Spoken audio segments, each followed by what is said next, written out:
The phone call came at 3:47 a.m., shattering the silence of Victoria Chen's penthouse like glass against marble. 23 years of building an empire, of being called the Ice Queen of Wall Street, of never showing weakness, and it all crumbled with 6 words from a stranger: "Your daughter's been in an accident." Madison Chen had never known what it felt like to breathe underwater until that Tuesday morning when her Porsche hydroplaned on the FDA drive. The car spun 3 times before slamming into the concrete barrier, and as the airbag deployed and the world went white, she realized she was drowning, and not in water, but in the suffocating weight of a life that had never been her own. She woke up in Mount Sinai with a concussion, 3 cracked ribs, and her mother's voice cutting through the morphine haze like a scalpel. The Princeton interview is next week. We'll reschedule. The therapist will say it was stress-related. No one needs to know about the pills. Madison's hand instinctively went to her purse, where a bottle of Adderall rattled like a maraca. 30 milligrams to focus, 20 to stay awake, 40 when the pressure became unbearable. Her mother's expectations were a vice that tightened daily, and the pills were the only thing that kept her from screaming. "I need air," Madison whispered, but Victoria was already on her phone. Damage control mode activated. The hospital discharged her the next day with a prescription for rest that Victoria crumpled up like yesterday's stock reports. The Weatherby Charity Gala is tomorrow night. You're speaking about youth leadership in finance. I've already written your speech. Madison nodded because she always nodded. At 21, she had learned that resistance was futile against Hurricane Victoria. Her mother had single-handedly built Chen Capital Management into a $2 billion firm, had been featured on the cover of Forbes 3 times, and had raised Madison to be her worthy successor. Emotions were liabilities. Weakness was bankruptcy. Love was a luxury they couldn't afford. But something had shifted in that spinning car. The pills weren't working anymore. During the gala, as Madison stood at the podium in her designer dress, reading words that weren't hers about a future she didn't want, the room began to tilt. Her heart hammered against her ribs like a caged bird. The faces in the audience blurred together into a sea of judgment and expectation. The next generation of financial leaders must embrace. Madison's voice caught. The words on the page swam like tadpoles. Her hands shook. Must embrace. The panic attack hit like a tsunami. Her chest seized. Her vision tunneled. 500 of New York's most influential people watched as Victoria Chen's perfect daughter collapsed behind the microphone, gasping like a fish pulled from water. The aftermath was swift and brutal. Victoria whisked Madison away from the photographers, the whispers, the scandalized gasps of the social elite. "You've embarrassed our family," she hissed in the car. "Therapy starts Monday. We'll fix this." But Madison was done being fixed. The next morning, she walked out of the penthouse with nothing but her purse, her damaged Porsche, and a desperate need to disappear. She drove until the skyscrapers became suburbs, until the suburbs became farmland, until her car coughed and died on a rural highway in Pennsylvania, 50 miles from nowhere. The mechanic who found her wasn't what she expected. Miguel Santos was probably 45, with calloused hands and kind eyes, wearing coveralls stained with honest work. His garage was a one-man operation tucked between a diner and a hardware store in the town that Google Maps had probably forgotten. "Engines shot," he said, wiping his hands on a rag. "Gonna be a few days to get the part." Madison wanted to scream. She wanted to call her mother, to wire money for a helicopter, to make this problem disappear with the snap of her manicured fingers. Instead, she burst into tears right there in the grease-stained bay, sobbing like the broken 21-year-old she was. Miguel didn't flinch. He didn't ask questions or offer empty platitudes. He simply handed her a clean shop towel and said, "You look like you need to sit down. Coffee's fresh." His office was cluttered and comfortable, filled with family photos and automotive magazines. Madison perched on a folding chair, still crying, still struggling to breathe properly. Miguel poured 2 cups of coffee and sat across from her. "My daughter used to get panic attacks," he said quietly. "Started when her mom and I divorced. She'd hyperventilate, couldn't catch her breath. Doctor taught us this breathing thing." He demonstrated, hands on his chest. 4 counts in, hold for 4, out for 4. "Want to try?" It was absurd. Madison Chen, daughter of Wall Street royalty, learning to breathe from a small-town mechanic. But she was desperate, and desperation made people humble. "In for 4, Miguel counted softly. 1, 2, 3, 4, hold it. 1, 2, 3, 4, now out. 1, 2, 3, 4. They breathed together in that cluttered office, surrounded by invoices and family pictures. And for the first time in years, Madison felt her lungs expand fully. The weight on her chest began to lift. "Better?" Miguel asked. Madison nodded, wiping her nose with the shop towel. "Why are you being so nice to me?" Miguel shrugged. "My Elena, she's about your age. Goes to community college, wants to be a teacher. If she broke down somewhere,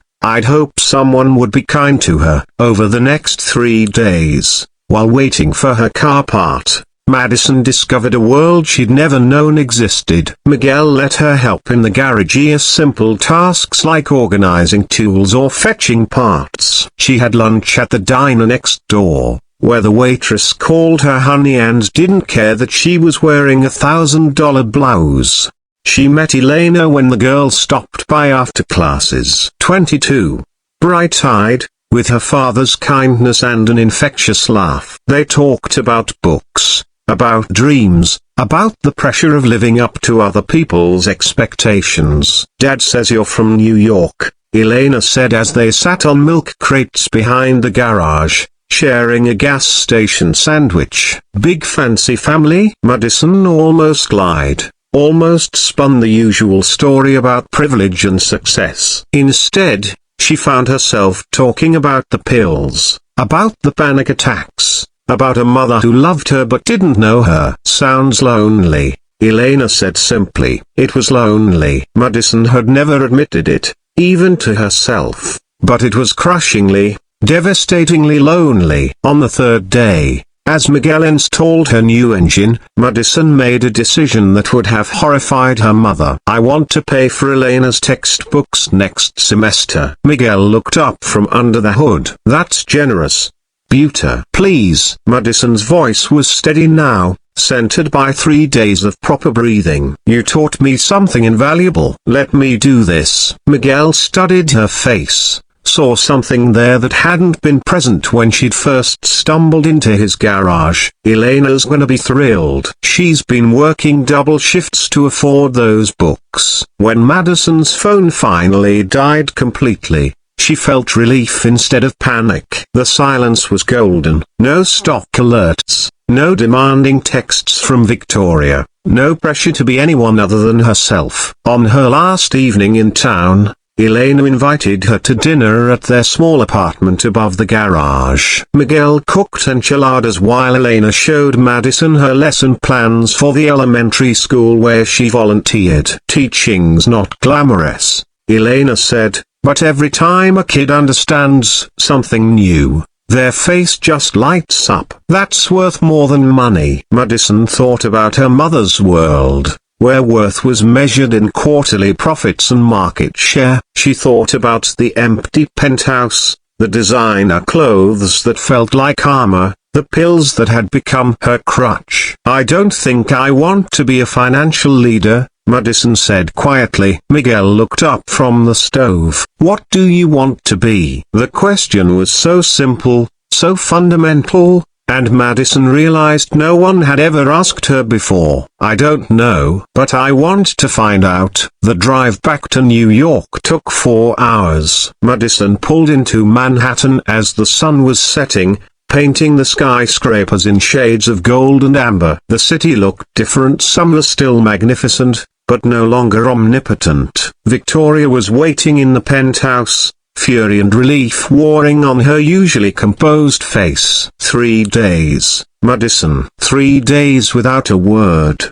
Do you have any idea what you've put me through? I learned how to breathe, Madison said. Don't be glib with me. The Princeton interviewer. I'm not going to Princeton. Victoria's face went pale. Madison, you're not thinking clearly. The accident, the stressor. I'm thinking more clearly than I have in years. Madison set her purse on the marble counter, noting how cold and sterile the penthouse felt after Elena's warm apartment. I'm going back to school, but not for business. Maybe education, maybe psychology. I haven't decided yet. You're having another breakdown. No, Mom. I'm having a breakthrough. The argument that followed was seismic. Victoria deployed every weapon in her arsenal of guilt, logic, threats, tears. But Madison had learned something in that small-town garage. Panic attacks couldn't kill you, but living someone else's life could.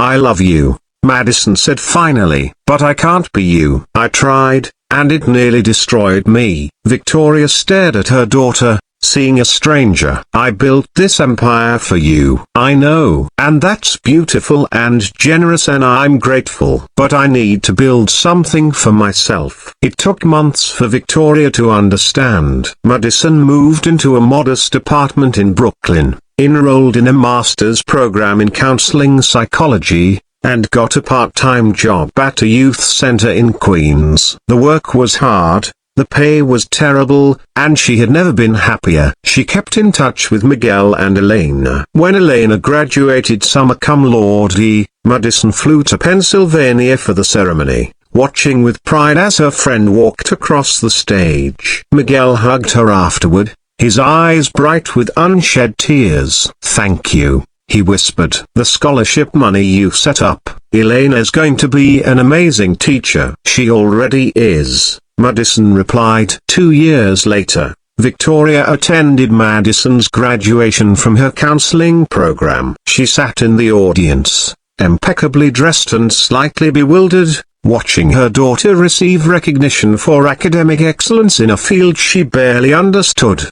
Afterward, at the small celebration Madison had organized at a neighborhood restaurant, Victoria pulled her aside. I still don't understand why you left, she said quietly. Madison looked at her mother, a brilliant, driven, formidable Victoria Chen, who had conquered Wall Street but was struggling to understand her own daughter. Because I was drowning, Mom. And a mechanic taught me how to breathe. Victoria was quiet for a long moment. Are you happy? Madison smiled, thinking of the teenagers she counseled, kids struggling with anxiety and depression and the crushing weight of other people's expectations. She thought of Elena, now teaching 3rd grade and lighting up young faces every day. She thought of Miguel, whose simple kindness had saved her life. I'm learning to be, Madison said, one breath at a time. The Ice Queen's daughter had melted, but what emerged wasn't destruction, it was transformation. Madison had learned that true strength wasn't about being unbreakable, it was about knowing how to breathe when the world tried to suffocate you. And sometimes, the most profound lessons came from the most unexpected teachers, in the most unlikely places. When you were brave enough to accept help from a stranger with grease under his fingernails and kindness in his heart.